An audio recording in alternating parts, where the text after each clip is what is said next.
Chapter 14. The Singular Attitude of a Safety Pin. Behind the curtain there was an indescribable crowd. Artists, scene-shifters, dancers, supers, choristers, subscribers were all asking questions, shouting, and hustling one another. What became of her? She's run away with the Vicomte de Chagny, of course. No, with the Count. Ah, here's Carlotta. Carlotta did the trick. No, it was the ghost. And a few laughed, especially as a careful examination of the trap-doors and boards had put the idea of an accident out of the question.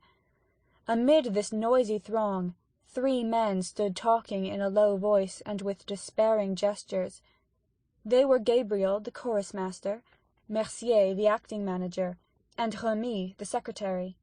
They retired to a corner of the lobby by which the stage communicates with the wide passage leading to the foyer of the ballet.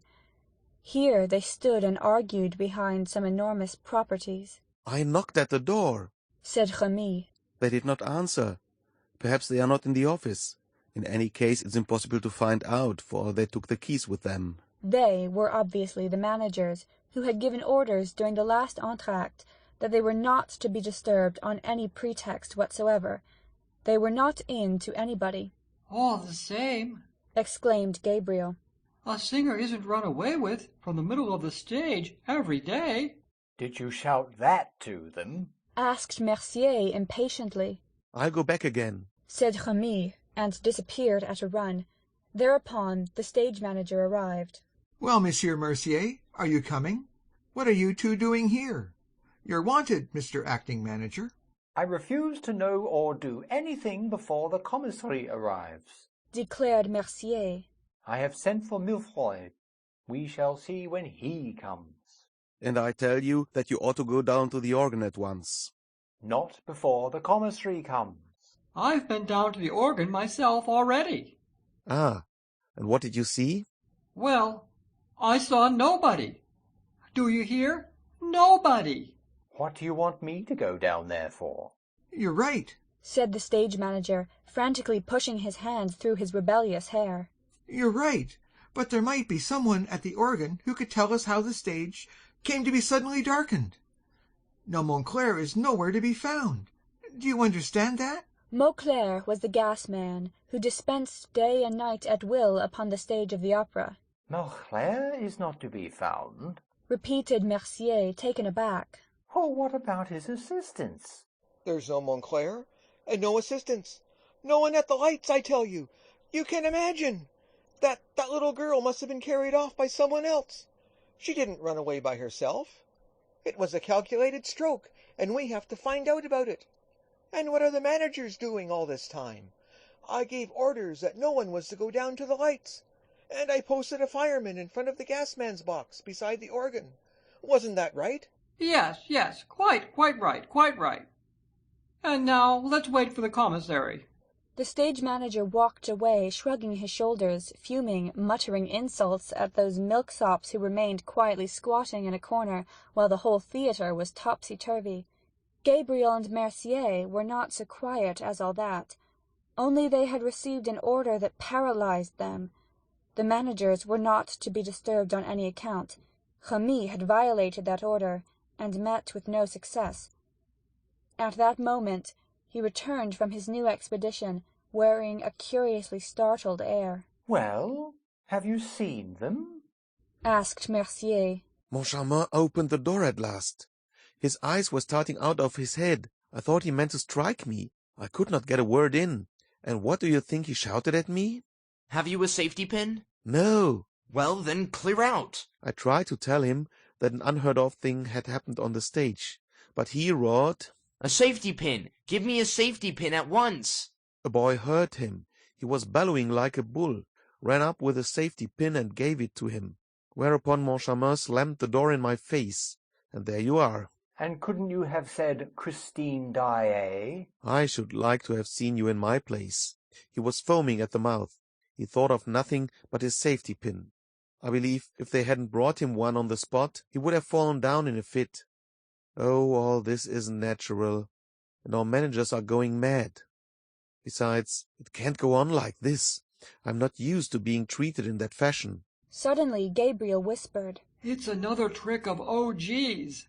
Remy gave a grin, Mercier a sigh, and seemed about to speak, but, meeting Gabriel's eye, said nothing. However, Mercier felt his responsibility increased as the minutes passed without the manager's appearing, and at last he could stand it no longer. Look here, I'll go and hunt them out myself. Gabriel, turning very gloomy and serious, stopped him. Be careful what you're doing, Monsieur. If they're staying in their office, it's probably because they have to. O.G. has more than one trick in his bag. But Mercier shook his head. That's their lookout. I'm going. If people had listened to me, the police would have known everything long ago. And he went. What's everything? Asked Remy. What was there to tell the police? Why don't you answer, Gabriel? Ah, so you know something. Well, you would do better to tell me, too, if you don't want me to shout out that you are all going mad. Yes, that's what you are, mad. Gabriel put on a stupid look and pretended not to understand the private secretary's unseemly outburst. What something am I supposed to know? He said. I don't know what you mean. Remy began to lose his temper. This evening, Richard and Moncharmin were behaving like lunatics here between the acts. I never noticed it, growled Gabriel, very much annoyed. Then you're the only one. Do you think that I didn't see them? And that Monsieur Parabis, the manager of the Credit Central, noticed nothing? And that Monsieur de la Borderie, the ambassador, has no eyes to see with? Why, all the subscribers were pointing at our managers. But what were our managers doing? Asked Gabriel, putting on his most innocent air. What were they doing? You know better than anyone what they were doing. You were there, and you were watching them, you and Mercier, and you were the only two who didn't laugh. I don't understand. Gabriel raised his arms and dropped them to his sides again, which gesture was meant to convey that the question did not interest him in the least. Remy continued. What is the sense of this new mania of theirs? Why won't they have anyone come near them now? What? Won't they have anyone come near them? And they won't let anyone touch them. Really? Have you noticed that they won't let anyone touch them? Well, that is certainly odd. Oh, so you admit it. And high time, too. And then they walk backward. Backwards? You have seen our managers walk backwards? Why, I thought that only crabs walked backwards. Don't laugh, Gabriel, don't laugh. I'm not laughing, protested Gabriel, looking as solemn as a judge. Perhaps you can tell me this, Gabriel, as you are an intimate friend of the management. When I went up to Monsieur Richard, outside the foyer, during the garden interval, with my hand out before me, why did Monsieur Moncharmin hurriedly whisper to me, Go away, whatever you do, don't touch Monsieur le Directeur.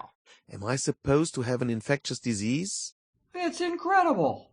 And a little later, when Monsieur de la Borderie went up to Monsieur Richard, didn't you see Monsieur Moncharmin fling himself between them and hear them exclaim, Monsieur l'Ambassadeur, I entreat you not to touch Monsieur le Directeur. It's terrible. And what was Richard doing meanwhile? What was he doing? Why, you saw him. He turned about, bowed in front of him, though there was nobody in front of him, and withdrew backward. Backward? And Moncharmin, behind Richard, also turned about. That is, he described a semicircle behind Richard, and also walked backward. And they went like that to the staircase leading to the manager's office. Backward, backward, backward. Well, if they are not mad, will you explain what it means? Perhaps they were practicing a figure in the ballet? Suggested Gabriel, without much conviction in his voice. The secretary was furious at this wretched joke, made at so dramatic a moment. He knit his brows and contracted his lips. Then he put his mouth to Gabriel's ear. Don't be so sly, Gabriel.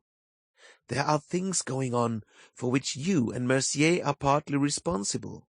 What do you mean? Asked Gabriel. Christine Daae is not the only one who suddenly disappeared tonight. Oh, nonsense! There is no nonsense about it. Perhaps you can tell me why, when Mother Giry came down into the foyer just now, Mercier took her by the hand and hurried her away with him. Really? Said Gabriel. I never saw it. You did see it, Gabriel, for you went with Mercier and Mother Giry to Mercier's office. Since then, you and Monsieur have been seen, but no one has seen Mother Giry. Do you think we've eaten her? No, but you've locked her up in the office, and anyone passing the office can hear her yelling. Oh, the scoundrels! Oh, the scoundrels! At this point of this singular conversation, Mercier arrived, all out of breath. There. He said in a gloomy voice. It's worse than ever. I shouted, "It's a serious matter. Open the door. It's I, Monsieur." I heard footsteps. The door opened and Moncharmin appeared. He was very pale. He said, "What do you want?" I answered, "Someone has run away with Christine Daae." "What do you think?" he said. "And a good job, too." And he shut the door after putting this in my hand. Mercier opened his hand. Remy and Gabriel looked. "The safety pin!" cried Remy. Strange, strange, muttered Gabriel, who could not help shivering. Suddenly a voice made them all three turn round. I beg your pardon, gentlemen.